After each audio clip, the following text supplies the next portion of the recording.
The imperial gardens of Zarthian shimmered under 3 moons, their crystalline flowers releasing bioluminescent mist into the night air. Destiny moved through the gathering with practiced invisibility, her serving tray balanced perfectly as she navigated between dignitaries from a dozen star systems. Nobody noticed the human girl. Nobody ever did. Prince Kael'vor stood at the center of the marble pavilion, his iridescent scales catching the moonlight as he addressed the assembled nobility. The Zarthian royalty were beautiful in an otherworldly way, all elegant angles and luminous skin that seemed to glow from within. Tonight's celebration marked the peace treaty between 5 warring sectors, and every powerful being in this corner of the galaxy had come to witness it.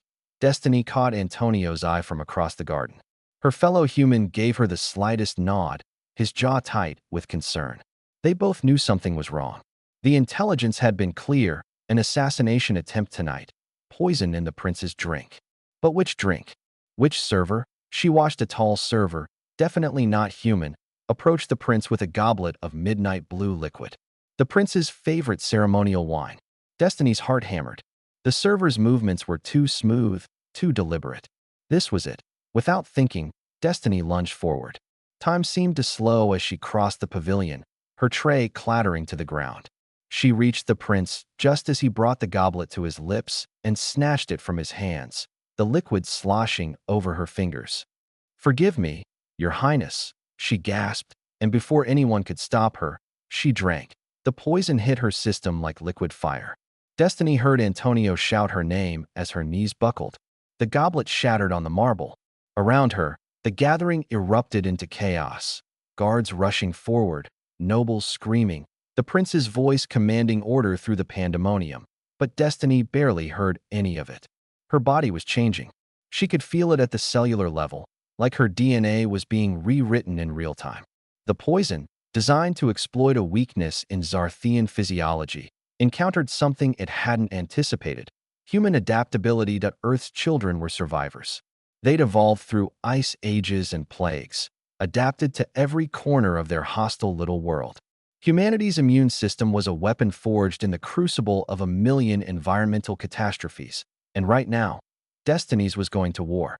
She convulsed on the cold marble, aware of hands holding her. Antonio's hands, she thought distantly. Her cells screamed and died and replicated, each generation learning, adapting, evolving at impossible speed. The poison tried to shut down her respiratory system. Her body rerouted oxygen absorption through her skin.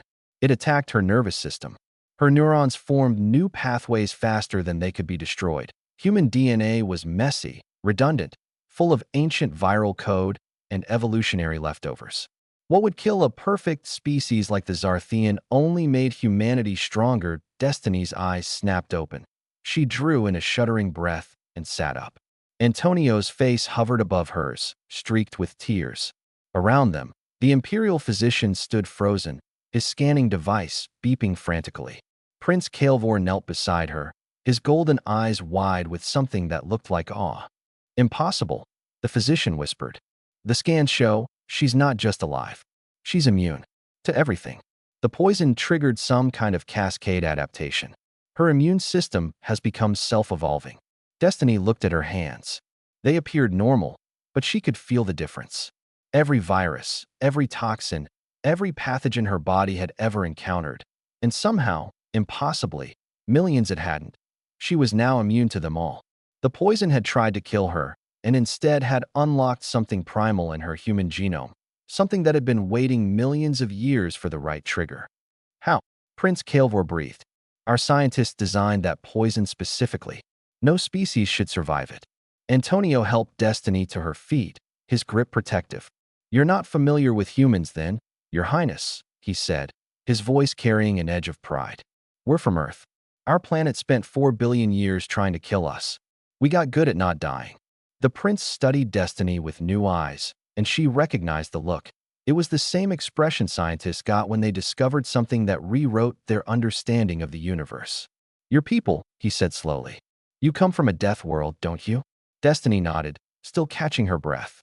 Earth was classified as a Class 12 death world by galactic standards, the kind of planet where everything evolved to be aggressive, adaptive, and nearly unkillable.